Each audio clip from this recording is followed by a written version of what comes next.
হযরত আদম আলাইহিস সালাম ঘুম থেকে উঠে যখন দেখলেন বাম পাশে একটা সুন্দরী মেয়ে, হযরত হাওয়াকে আল্লাহ এত সুন্দর করে বানিয়েছিলেন, পৃথিবীর 4 জন সুন্দরী মহিলার ভেতরে উনি একজন। এই কাটিং বলে বোঝানো যাবে না। ঐশ্বরিয়াকে দেখেছেন? কারা কারা দেখেছেন হাত তোলেন তো। না, আপনারা আল্লাহর ওলি মানুষ, ওসব দেখবেন কেন?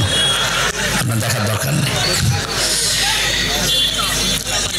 এখন সবচাইতে বিশ্বে সুন্দরের তালিকায় যাদের নাম আছে, 1 নম্বরে যে মহিলার নাম পাওয়া যাচ্ছে, ইন্টারনেট ঘাঁটবেন, 1 নম্বরে বিশ্ব সুন্দরী দুনিয়া না, 257টা রাষ্ট্রের ভেতরে চেহারার এই কাটিংটা সবচাইতে সুন্দর যার। ওই সমস্ত কাজ কারবার যারা করে, মানুষের চেহারা মাপ জব করিয়ে যারা এগুলো উপস্থাপন করে, তাদের বর্ণনা কি নাম বলেন তো দেখি? কেমন পড়াশোনা করেন বলেন? হুজুর তো আসমানে থাকে, বলতে পারবে না, আপনি তো পারবেন। কি নাম বললো? পরিমন। ওটা চেহারা হইল, আমার সাথে ছিল, আমার পাশের ছেলে ছিল, আদালতে আমি বহুবার দেখা হয়েছে। না, ওইটা না, রাশমিকা মান্দানা নাম শুনেছেন? হ্যাঁ, চেহারার কাটিং এ এখন পৃথিবীতে 1 নম্বরে আছে। এই মহিলার দিকে একটু আল্লাহর নাম নিয়ে তাকাবেন, দেখেন তো কি সুন্দর করে আল্লাহ তারে বানিয়েছে।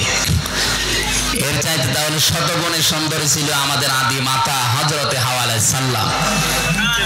কি বানিয়েছিলেন আল্লাহ তাকে।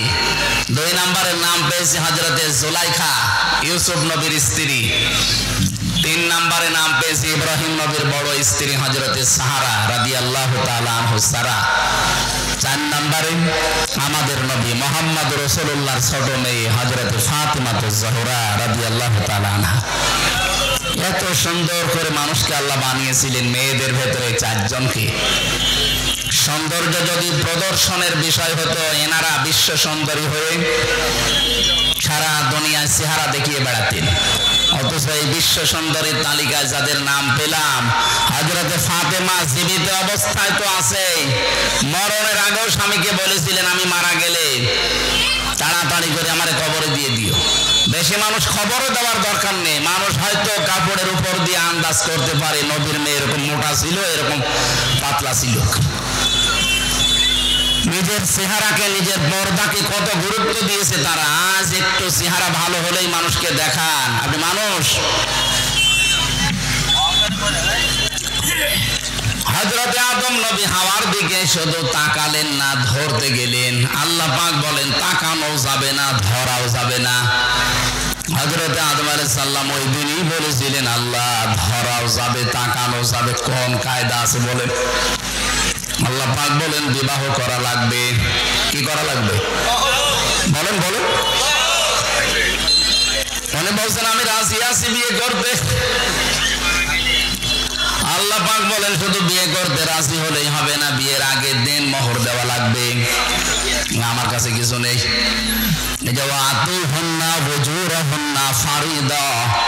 দেন মোহর দেওয়া এটা কিন্তু নফল বিষয় না, এটা ফরজ, নামাজের মতো ফরজ। আজ যদিও অনেকে এরকম আদায় করতে চান না, যেটা যে ফরজ অনেকে জানেন তারপরও দিতে চান না। ফরজ কোন বিষয় আপনি ইয়ার কি মারেন কোন কারণে? যাদের দেন মোহর বাকি আছে হাতে পায়ে ধরে বলছি দিয়ে দেবেন। যদি ফাঁকি দেওয়ার নিয়ত থাকে জেনাকারের কাতারে উঠবেন কিয়ামতে। এখানে বাকি আছে কার হাত বলেন তো দেখি? একজনে না, ঠিক আছে। এই স্টেজে যারা আছে সব মনে হয় দিয়ে দিয়েছে, আলহামদুলিল্লাহ। এত বড় বড় আল্লাহর ওলি যদি না দেয়, এখান থেকে কয়েকটা মাসলা আমি এনেছি। এই যে যারা বিয়ে 2টা 3টা 4টা করলেই অনেকে মন খারাপ করে, না ও চরিত্র খারাপ হয়ে গেছে। আরে বেটা, বিয়ে যারা বেশি করে তো চরিত্র ভালো। আমার রিমান্ডে, আমার আকিস গ্রুপে আমি চাকরি করতাম, ওনার ছেলে যেই কয়টা, আকিসের তো 3টা বউ, ওনার বড় ছেলে 4টা। প্রায়গুলোই 3টা 4টা 2টার নিচে মনে হয় নেই। কারণ তাদের যে সম্পদ তারা করবে কি? বিয়ে করার জন্য কয়েক প্রকার মেয়েকে বেছে নেওয়ার নির্দেশ আছে। 1 নম্বরে অসহায়, 2 নম্বরে বিধবা, 3 নম্বরে স্বামী পরিত্যক্তা, তালাকপ্রাপ্তা যারা। এরকম মহিলা অসহায় যারা সমাজের, আপনি যদি বিয়ে করেন, একদিকে নবীর সুন্নাত আদায় হবে, 2 নম্বরে সমাজের ওই মানুষগুলো একটা পরিচয় পাবে। কারো চেহারায় মুগ্ধ হয়ে অন্ধভাবে তাকে বিয়ে করবেন শুধু আনন্দের জন্য না। এই কারণগুলো যদি থাকে, সে যদি 2 2 3 3 4 4 বিয়ে করে ইনসাফ কায়েম করতে পারে, সেটা একটা আল্লাহর ওলি। আল্লাহর ওলি দেখার জন্য আপনি সে চট্টগ্রাম চলে যাচ্ছেন। আল্লাহর ওলি তো ওইটা যে লোকটা এই কাজগুলো করে।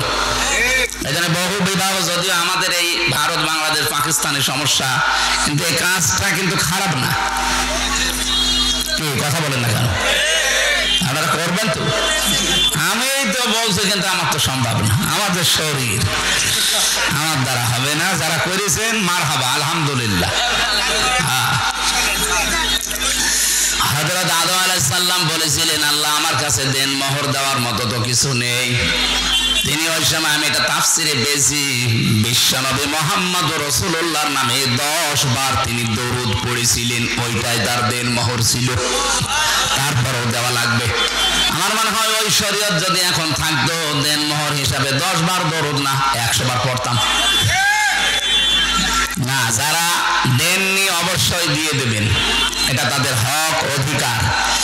এটা যদি না দিয়ে, এই যে বরযাত্রী যায় যারা দেখি, বরযাত্রী কোথায় পেয়েছেন বলেন তো? এটা হিন্দুদের কালচার। মুসলমানের কালচার হচ্ছে ওলিমা। কি বলেন তো? আরো আসতে বলেন। ওলিমা করতে হবে আমাদেরকে। যদিও আমার পর্যন্ত হয়নি, সামনের থেকে আমি চেষ্টা চালাবো, কারণ আমার ছেলে নেই, আমার সব মেয়ে। আমার তো ওলিমা করলেই সবকিছু বেঁচে যাবে। কি কথা বোঝে? ওলিমা ছেলের বাড়ি হয় না, মেয়ের বাড়ি হয়। তাহলে আমার তো বাঁচা লাগবে নাকি? যদিও আমার শ্বশুর ধরা খেয়েছে, বেশি মানুষ নিয়ে, আমি 7 জন মানুষ নিয়ে গিয়েছিলাম, যাই হয়ে গেছে। কিন্তু এখন থেকে না, আর বরযাত্রী নয়। কেউ বরযাত্রী দাওয়াত দিলে বলবেন আমি যাব না, আমার ওলিমার দাওয়াত দেন, আমি আসি। কি কথা বলে না কেন? এটা একটা জুলুম হয়ে যায় মেয়ের বাপের উপরে। 18 20 বছর 22 বছর এত কষ্ট করে একটা মেয়েকে লালন পালন করার পরে আপনার হাতে তুলে দিচ্ছে, এরপরও আবার তার কাছে 200 মানুষ খাওয়ানো লাগবে। মানে এই যে 20 বছর 25 বছর পর্যন্ত মেয়েটার পেছনে যে খরচ, তাকে লেখাপড়া করানো, খাওয়ানো, বলেন তো এর উপকার সারা জীবন তার বাবা মা একদিনও পাবে না। যত উপকার এখন থেকে সারা জীবন আপনি পাবেন। আপনার সন্তান সে পেটে নেবে, আপনার সন্তান লালন পালন করা, সেবা করা, যা করার সাংসারিক সব আপনার বউ করছে এই মেয়েটা। এত কিছু সারা জীবনের জন্য ফ্রি দেওয়ার পরেও ওকে দেখছে, তাই তো কত মাস।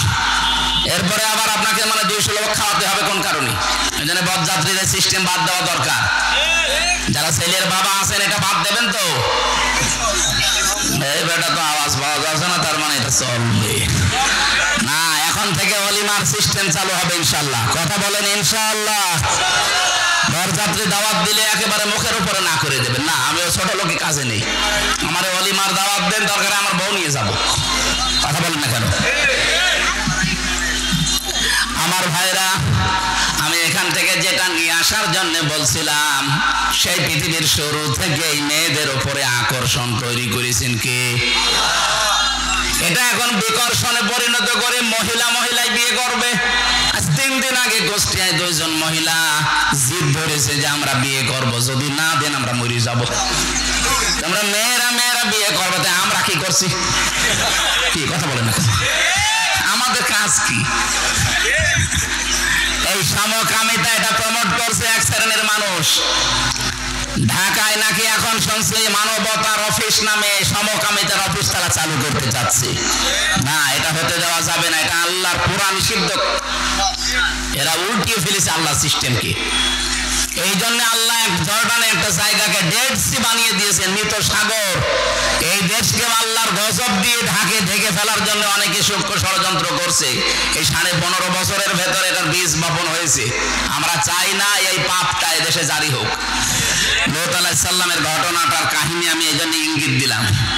আল্লাহ বলেন এই সেই ঘরগুলো আল্লাহর অবাধ্যতায় পরিণত হয়েছিল এই ঘরগুলো। দেখেন বিমা জলামও, তাদের জুলমের কারণে।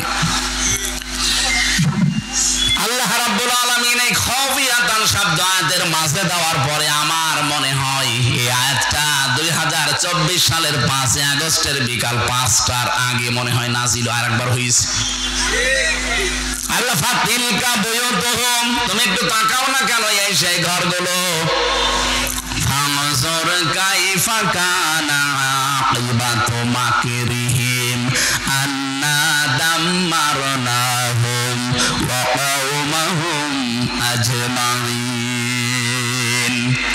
হ্যাঁ নবী একটু নজর করেন না এই মকরবাজগুলো, এই